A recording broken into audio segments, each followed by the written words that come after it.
नमस्कार दोस्तों, beginners mind में आपका स्वागत है। अब हम कर रहे हैं करंट अफेयर्स आज। और ये कब से कब तक की है? 7 तारीख से लेकर 11 तारीख तक की है। ठीक है, स्टार्ट करते हैं राष्ट्रीय से। चुनाव से संबंधित सामग्री पर मुद्रक और प्रकाशकों की स्पष्ट जानकारी होनी चाहिए। किसने कहा है? निर्वाचन आयोग ने ये बात बोली है। निर्वाचन आयोग ने सभी राज्यों और केंद्र शासित प्रदेशों को निर्देश दिया है कि चुनाव से संबंधित सामग्री पर मुद्रक और प्रकाशकों की स्पष्ट जानकारी होनी चाहिए, ताकि चुनाव प्रचार में जवाबदेही और पारदर्शिता बनी रहे। पूरे में यही है। ठीक है, बेकार में टाइम वेस्ट करना। होम्योपैथिक के प्रभाव को प्रमाणित करने के लिए चिकित्सा अनुसंधान बढ़ाने की जरूरत है। ये किसने कहा है? राष्ट्रपति द्रौपदी मुर्मू ने। अभी वर्ल्ड होम्योपैथिक डे था। कब? 10 अप्रैल को। ठीक है, उसी पर इन्होंने भाषण दिया है।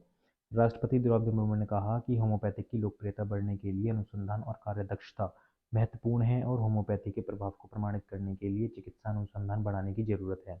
राष्ट्रपति मुर्मू आज नई दिल्ली में विश्व होम्योपैथिक दिवस के अवसर पर 2 दिवसीय होम्योपैथिक संगोष्ठी को संबोधित कर रही थी। राष्ट्रपति ने कहा कि होम्योपैथी को उपचार का इस सुलभ माध्यम के रूप में वैश्विक स्वीकार्यता मिली है और आयुष मंत्रालय समेत अनेक संस्थानों ने इस उपचार पद्धति की सराहना की है। राष्ट्रपति मुर्मू ने स्वास्थ्य क्षेत्र से जुड़े पेशेवर लोगों के प्रयासों की सराहना करते हुए कहा कि इन प्रयासों से स्वास्थ्य और समृद्ध भारत के निर्माण में मदद मिलेगी। कुल मिला के एक भाषण दिया था और कुछ भी नहीं है। संगोष्ठी का आयोजन कहाँ पे हुआ था? आयुष मंत्रालय के अंतर्गत केंद्रीय होम्योपैथिक अनुसंधान परिषद ने किया था। प्रधानमंत्री नरेंद्र मोदी ने आयरलैंड के सबसे युवा प्रधानमंत्री बनने पर साइमन हैरिस को बधाई दी है। आयरलैंड के सबसे युवा प्रधानमंत्री बने हैं तो नरेंद्र मोदी ने ट्वीट करा है। हमारे देश के जो प्रधानमंत्री हैं नरेंद्र मोदी, उन्होंने आयरलैंड के प्रधानमंत्री के लिए बधाई दी है और सबसे युवा बने हैं, सबसे युवा प्रधानमंत्री, वर्ल्ड के नहीं, आयरलैंड के। राष्ट्रीय हरित हाइड्रोजन मिशन के अंतर्गत अनुसंधान और विकास प्रस्ताव जमा करने की समय सीमा 27 अप्रैल तक बढ़ा दी गई है। राष्ट्रीय हरित हाइड्रोजन मिशन के अंतर्गत अनुसंधान और विकास प्रस्ताव जमा करने की समय सीमा 27 अप्रैल तक बढ़ा दी गई है। इससे पहले आवेदन की अंतिम तिथि 12 अप्रैल थी। राष्ट्रीय हरित हाइड्रोजन मिशन वित्तीय वर्ष 2029-30 तक 19,744 करोड़ रुपए के आवंटन के साथ गत वर्ष जनवरी में शुरू किया गया था। नवीन और नवीकरणीय ऊर्जा मंत्रालय ने कहा कि विभिन्न खाताधारकों से मिल रहे अनुरोध के मद्देनजर आवेदन की समय सीमा बढ़ाई गई है। अनुसंधान और विकास आयोजना हरित हाइड्रोजन के उत्पादन, भंडारण और परिवहन और उपयोग को अधिक किफायती बनाती है। इसका उद्देश्य हरित हाइड्रोजन की प्रासंगिक प्रक्रियाएं और प्रौद्योगिकियों की क्षमता, सुरक्षा और दक्षता को बढ़ाना भी है। इसराइल और हमास के बीच चल रहे संघर्ष से उपजा मानवीय संकट स्वीकार्य नहीं होगा, ये भारत ने कहा है। भारत ने रमजान के महीने में गाजा में तत्काल युद्ध विराम की मांग करने वाले संयुक्त राष्ट्र सुरक्षा परिषद के प्रस्ताव को सकारात्मक कदम बताया गया है। भारत ने कहा कि इसराइल और हमास के बीच चल रहे संघर्ष से उपजा मानवीय संकट स्वीकार्य नहीं है। संयुक्त राष्ट्र में भारत की स्थायी प्रतिनिधि रुचिरा काम्बोज ने संयुक्त राष्ट्र महासभा की एक बैठक में बताया कि गाजा में जारी संघर्ष को लेकर भारत बहुत चिंतित है। उन्होंने कहा कि क्षेत्र में मानवीय संकट गहराता जा रहा है और अस्थिरता बढ़ गई है। सुश्री काम्बोज ने कहा कि इसराइल और हमास के बीच जारी संघर्ष से बड़े पैमाने पर आम लोग और विशेष रूप से महिलाओं और बच्चे हताहत हो रहे हैं। संयुक्त राष्ट्र सुरक्षा परिषद के 25 मार्च को पारित एक प्रस्ताव में मांग की गई है कि सभी बंधकों को तत्काल बिना शर्त रिहा किया जाए और गाजा में चिकित्सा तथा अन्य मानवीय आवश्यकताओं के लिए सामग्री पहुंचाई जाए। यह प्रस्ताव संयुक्त राष्ट्र सुरक्षा परिषद के 10 अस्थायी सदस्यों ने रखा है। 10 अस्थायी सदस्य हैं उन्होंने रखा है, जिसका 15 सदस्यों वाली संयुक्त राष्ट्र सुरक्षा परिषद के 14 सदस्य देशों ने समर्थन किया है। यानी कि पूरी सुरक्षा परिषद ने इस बात का समर्थन किया है। परिषद के स्थायी सदस्य अमेरिका ने मतदान में भाग नहीं लिया। यूरोपीय संसद के नीति विशेषज्ञ ने कहा कि भारतीय जीडीपी की वृद्धि दर चीन से अधिक है और आगे भी रहेगी।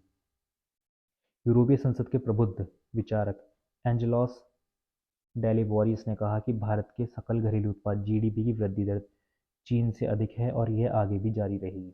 विदेश नीतियों के जानकार एंजेलोस डेलिवोरियस यूरोप के संसदीय अनुसंधान ईपीआरएस में नीति विशेषज्ञ हैं। ईपीआरएस यूरोपीय संसद के सदस्यों को व्यापक अनुसंधान और विश्लेषण परक समर्थन प्रदान करता है। पिछले दशक में भारतीय अर्थव्यवस्था की सतत वृद्धि का उल्लेख करते हुए एंजेलोस डेलिवोरिस ने कहा कि भारत की जीडीपी की वृद्धि दर चीन से अधिक है। उन्होंने कहा कि यह वैश्विक मंच पर एक आर्थिक महाशक्ति के रूप में भारत के उभार को दर्शाता है। पिछले 5 वर्षों से वार्षिक तौर पर भारत की जीडीपी वृद्धि दर चीन से अधिक रही है। 2023 में भारत की औसत वृद्धि दर 7.5 रही है, वहीं चीन की वृद्धि दर 5.2% रही। भारत की जीडीपी की वृद्धि दर 2026 तक 7% तक पहुंचने की संभावना है, जबकि चीन की यह वृद्धि दर 4.6% होगी। अंतर्राष्ट्रीय मुद्रा कोष (आईएमएफ) का अनुमान है कि 2024 में चीन की वृद्धि दर 4.6% होगी, जो 2028 में गिरकर 3.5% पर आ जाएगी। फैसाई ने दिल्ली के प्रमुख बाजारों के लिए एक व्यापक जागरूकता कार्यक्रम शुरू किया है। भारतीय खाद्य सुरक्षा और मानक प्राधिकरण (फैसाई) ने दिल्ली के प्रमुख बाजारों के लिए एक व्यापक जागरूकता कार्यक्रम शुरू किया है। स्वास्थ्य मंत्रालय ने कहा कि यह अभियान विशेष रूप से खाद्य उत्पादों में कीटनाशक अवशेषों और दूषित पदार्थों का पता लगाने और उन्हें कम करने पर केंद्रित है। इस दौरान खाद्य व्यवसाय संचालकों को जैविक खेती के महत्व, कच्चे माल के परीक्षण, कीटनाशक अवशेषों के दुष्प्रभाव, कृत्रिम रूप से पकाने और गैर अनुमोदित रसायनों के उपयोग के बारे में जागरूक किया गया। सीबीडीटी ने एचआरए दावों से जुड़े मामलों को दोबारा खोलने के विशेष अभियान के बारे में मीडिया की रिपोर्टों को आधारहीन बताया। CBDT central board of direct taxes केंद्रीय प्रत्यक्ष कर बोर्ड ने एचआरए के दावों से जुड़े मामलों को दोबारा खोलने के विशेष अभियान के बारे में मीडिया की रिपोर्टों को आधारहीन बताया है। बोर्ड ने कहा है कि नियमित सत्यापन कार्य के दौरान ऐसे मामले सामने आए जिसमें नियोक्ता की ओर से भरे गए किराए और प्राप्तकर्ता की किराए की रसीद में अंतर पाया गया। बोर्ड का कहना है कि सत्यापन कुछ ही मामलों में किया गया है। इलेक्ट्रॉनिक और सूचना प्रौद्योगिकी मंत्रालय ने साइबर सुरक्षित भारत पहल के अंतर्गत डीप डाइव प्रशिक्षण कार्यक्रम का आयोजन किया है। इलेक्ट्रॉनिक और सूचना प्रौद्योगिकी मंत्रालय ने साइबर सुरक्षित भारत पहल के अंतर्गत नई दिल्ली में मुख्य सुरक्षा सूचना अधिकारियों के 43वें बैच के लिए डीप डाइव प्रशिक्षण कार्यक्रम का आयोजन कर रहा है। इस पहल का उद्देश्य साइबर अपराध के बारे में जागरूकता फैलाना है। क्या है इसका उद्देश्य? साइबर अपराध के बारे में, जितना भी साइबर अपराध हो रहा है उसके बारे में जागरूकता फैलाना है और इसके बढ़ते खतरे से निपटने के लिए पर्याप्त सुरक्षा उपाय सुनिश्चित करना है। इसके लिए सभी सरकारी विभागों में मुख्य सूचना सुरक्षा अधिकारियों और प्रमुख सूचना प्रौद्योगिकी अधिकारियों में क्षमता निर्माण करना है। मंत्रालय का राष्ट्रीय ई गवर्नेंस प्रभाग 5 दिन के इस प्रशिक्षण कार्यक्रम का आयोजन कर रहा है। कार्यक्रम में असम, जम्मू कश्मीर, गुजरात, केरल, कर्नाटक, उत्तर प्रदेश, मध्य प्रदेश, महाराष्ट्र, दिल्ली के अधिकारी भाग ले रहे हैं। सेना के तीनों अंगों का सम्मेलन परिवर्तन चिंतन नई दिल्ली में आयोजित हुआ। कुछ ऐसा है परिवर्तन चिंतन सेना के, ये कब आयोजित हुआ था? 8 तारीख को। सेना के तीनों अंगों का सम्मेलन परिवर्तन चिंतन आज नई दिल्ली में आयोजित हुआ। इस अवसर पर प्रमुख रक्षा अध्यक्ष जनरल अनिल चौहान ने सेना के लिए संयुक्त संस्कृत विकसित करने की जरूरत पर बल दिया। उन्होंने कहा कि युद्ध में लड़ने की क्षमता और अंतर संचालन क्षमता बढ़ाकर सेना के प्रत्येक अंग की क्षमता को एकीकृत करने की जरूरत है। सम्मेलन में सैन्य और असैन्य क्षेत्रों में राष्ट्रीय सुरक्षा पर असर डालने वाले सामरिक मुद्दों पर विचार विमर्श हुआ। Chief of staff committee lieutenant general जेफी मैथ्यूज ने विश्वास व्यक्त किया कि इस तरह के सम्मेलन से संयुक्त संचालन व्यवस्थाएं विकसित होंगी, जिससे सेना के लिए भविष्य में कई परिवर्तन हो सकेंगे। ईडी ने संपरिवार पोंजी योजना मामले में महतकू रविंद्र की 25 करोड़ रुपए से अधिक चल अचल संपत्तियां जब्त कर ली हैं। प्रवर्तन निदेशालय ने संपरिवार पोंजी योजना के मामले में महतकू रविंद्र और उसके परिवार के सदस्यों की 25 करोड़ रुपए से अधिक चल अचल संपत्तियां जब्त की हैं। ये बैंक खातों की राशि तथा शेयरों के रूप में जब्त की गई। निदेशालय ने तेलंगाना पुलिस द्वारा दर्ज विभिन्न एफआईआर के आधार पर जांच शुरू की है। महतकू रविंद्र और उसके कारोबारियों पर आम लोगों और भोले भाले निवेशकों के साथ धोखा करने का आरोप है। महतकू रविंद्र और उसके करीबियों ने 10,000 लोगों के साथ धोखाधड़ी कर उनसे लगभग 158 करोड़ रुपए जुटाए। प्रवर्तन निदेशालय ने जांच में पाया कि आरोपियों ने निवेश करने पर प्रति वर्ष 100% तक का रिटर्न देने का लालच देकर विभिन्न योजनाओं के जरिए निवेशकों को ठगा है। अब आ जाते हैं हम करंट अफेयर्स अंतर्राष्ट्रीय यानी कि इंटरनेशनल पर। ब्रिटेन में नोबेल पुरस्कार से सम्मानित भौतिकविद पीटर हेंगिस का 94 वर्ष की उम्र में निधन हो गया। नोबेल पुरस्कार से सम्मानित भौतिकविद पीटर हेंगिस का 94 वर्ष की उम्र में निधन हो गया। ये कहाँ के थे? ये थे ब्रिटेन के। और इनको नोबेल प्राइज़ किस वजह से मिला था? गॉड पार्टिकल की खोज की थी हमने। ठीक है, गॉड पार्टिकल की खोज की थी, इसलिए इनको कब मिला था ये नोबेल प्राइज़? 2012 में। ठीक है। राष्ट्रपति बाइडेन और जापान के प्रधानमंत्री फुमियो किशिदा ने व्हाइट हाउस में बैठक की है। अमेरिका के राष्ट्रपति जो बाइडेन और जापान के प्रधानमंत्री फुमियो किशिदा ने कल रात व्हाइट हाउस में बैठक की। दोनों नेताओं ने द्विपक्षीय संबंधों को बढ़ावा देने और हिंद प्रशांत क्षेत्र में चीन की बढ़ती हठधर्मिता पर चर्चा की है। वे जापान की अमेरिकी सैन्य कमान की पुनर्संरचना की योजना घोषित करेंगे, जो 1960 के दशक में रक्षा सहयोग का सबसे बड़ा कदम होगा। श्री कशिदा 2015 में शिंजो आबे के बाद अमेरिकी राष्ट्रपति से पूर्ण सम्मान प्राप्त करने वाले पहले जापानी नेता हैं। श्री कशिदा अपनी पत्नी यूको के साथ देर रात व्हाइट हाउस पहुंचे। श्री बाइडेन ने दोनों देशों के बीच संबंध मजबूत करने के प्रयासों के तहत जापान के प्रधानमंत्री को कल राजकीय भोज के लिए आमंत्रित किया है। हेपेटाइटिस के कारण जान गंवाने वालों की संख्या लगातार बढ़ रही है, ये किसने कहा है? डब्ल्यूएचओ ने। विश्व स्वास्थ्य संगठन डब्ल्यूएचओ की 2024 विश्व हेपेटाइटिस रिपोर्ट के अनुसार हेपेटाइटिस के कारण जान गंवाने वालों की संख्या बढ़ रही है। डब्ल्यूएचओ ने कहा कि हर दिन हेपेटाइटिस वायरस से 3,500 से अधिक लोग मरते हैं और वैश्विक स्तर पर यह संख्या बढ़ रही है। वैश्विक स्तर पर हेपेटाइटिस दूसरा सबसे बड़ा संक्रामक जानलेवा रोग है, जिससे लड़ने के लिए त्वरित कार्रवाई का आह्वान किया गया है। इस बीमारी से प्रति वर्ष 13 लाख लोगों की मृत्यु होती है। रिपोर्ट के अनुसार हेपेटाइटिस के कुल मामलों में से 2/3 मामले बांग्लादेश, चीन, Ethiopia, Bharat, Indonesia, Nigeria, Pakistan, Philippines, रूस, वियतनाम में है। भारतीय तटरक्षक बल के प्रदूषण नियंत्रण पोत समुद्र पहरेदार आज आसियान देशों की यात्रा के दौरान मुआरा, ब्रुनेई में एक बंदरगाह पर पहुंचा। भारतीय तटरक्षक बल के प्रदूषण नियंत्रण पोत समुद्र पहरेदार आज आसियान देशों की यात्रा के दौरान मुआरा, ब्रुनेई में एक बंदरगाह पर पहुंचा। रक्षा मंत्रालय ने कहा कि 3 दिवसीय यात्रा के दौरान प्रदूषण नियंत्रण पोत का दल समुद्री प्रदूषण प्रतिक्रिया, समुद्री खोज और बचाव और समुद्री कानून प्रवर्तन पर इस क्षेत्र के पेशेवरों की बैठक में शामिल होगा। रक्षा मंत्री राजनाथ सिंह के 2022 में कंबोडिया में की गई घोषणा के अनुरूप आसियान देशों में भारतीय तटरक्षक विशेष पोत की यह यात्रा है। मंत्रालय ने कहा कि इस यात्रा का उद्देश्य न केवल भारतीय तटरक्षक बल और उनके ब्रूनेई समकक्षों के बीच संबंधों को मजबूत करना है, बल्कि आत्मनिर्भर भारत की अवधारणा के अनुरूप जहाज निर्माण क्षमताओं को प्रदर्शन करना भी है। संयुक्त राष्ट्र सुरक्षा परिषद के अध्यक्ष देश माल्टा ने विश्व समूह का पूर्ण सदस्य बनने के लिए फिलिस्तीनी प्राधिकरण के आवेदन को नए सदस्य के प्रवेश पर बनी सहमति के पास भेज दिया है। संयुक्त राष्ट्र सुरक्षा परिषद के अध्यक्ष देश माल्टा ने विश्व समूह का पूर्ण सदस्य बनने के लिए फिलिस्तीनी प्राधिकरण के आवेदन को नए सदस्य के प्रवेश पर बनी सहमति के पास भेज दिया है। माल्टा की संयुक्त राष्ट्र राजदूत वैनेसा फ्रेजियर ने कल हुई बैठक में समिति के सामने आवेदन पर विचार करने का प्रस्ताव रखा और कहा कि इस महीने विचार विमर्श होना है। माल्टा अप्रैल के लिए सुरक्षा परिषद का अध्यक्ष है। किसी भी देश को संयुक्त राष्ट्र का पूर्ण सदस्य बनने के लिए अंतर्राष्ट्रीय निकाय के चार्टर के अनुसार किसी देश की सदस्यता को पहले सुरक्षा परिषद द्वारा अनुमोदित किया जाता है और फिर उसे संयुक्त राष्ट्र जनरल के 190 सदस्यों में से 2/3 सदस्यों का समर्थन प्राप्त करने की आवश्यकता होती है। फ्रांस में यूरोपीय मानव अधिकार न्यायालय ने आज जलवायु संकट के मामले में स्विट्जरलैंड की बुजुर्ग महिलाओं के एक समूह के पक्ष में फैसला दिया।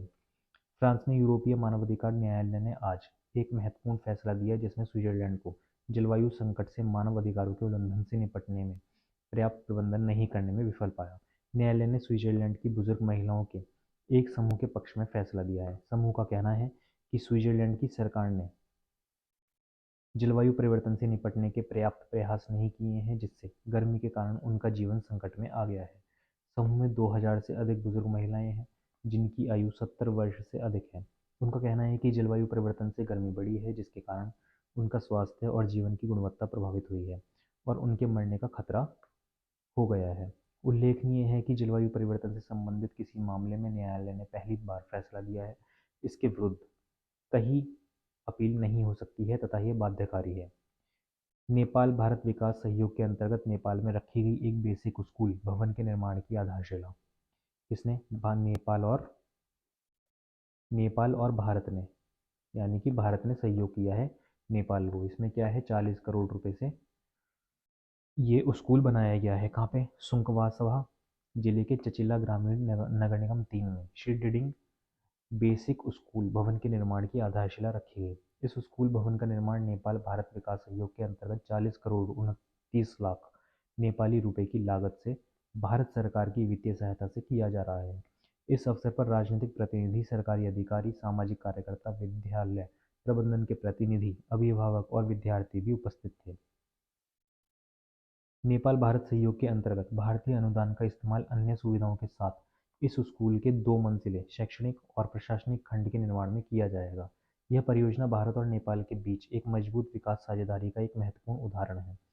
अपने संबोधन में चचिला ग्रामीण नगर निगम के अध्यक्ष पासांग नुरबू शेरपा ने नेपाल के लोगों के विकास में भारत सरकार की सतत विकास सहायता की सराहना की। 2003 के बाद भारत सरकार ने नेपाल के विभिन्न क्षेत्रों में 550 से अधिक उच्च प्रभाव की सामुदायिक विकास परियोजनाओं HICDP के निर्माण की जिम्मेदारी ली है। इनमें से 488 परियोजनाएं पूरी कर ली गई हैं। रूस के विदेश मंत्री सेर्गेई लैवरोव 2 दिन चीन दौरे पर रूस के विदेश मंत्री सेर्गेई लैवरोव 2 दिन के दौरे पर आज चीन पहुंचे हैं। यात्रा के दौरान वे चीन के विदेश मंत्री वांग यी के साथ द्विपक्षीय सहयोग, यूक्रेन की स्थिति और एशिया प्रशांत क्षेत्र पर बातचीत करेंगे। श्री लैवरोव की यह यात्रा ऐसे समय में हो रही है जब दोनों देश राजनयिक संबंधों को मजबूत करने पर विचार कर रहे हैं। पश्चिमी देशों और नाटो के साथ बढ़ते विवाद के बीच अफ्रीका, पश्चिम एशिया, लातिनी अमेरिका में दोनों देश अपना प्रभाव हासिल करना चाहते हैं। स्लोवाकिया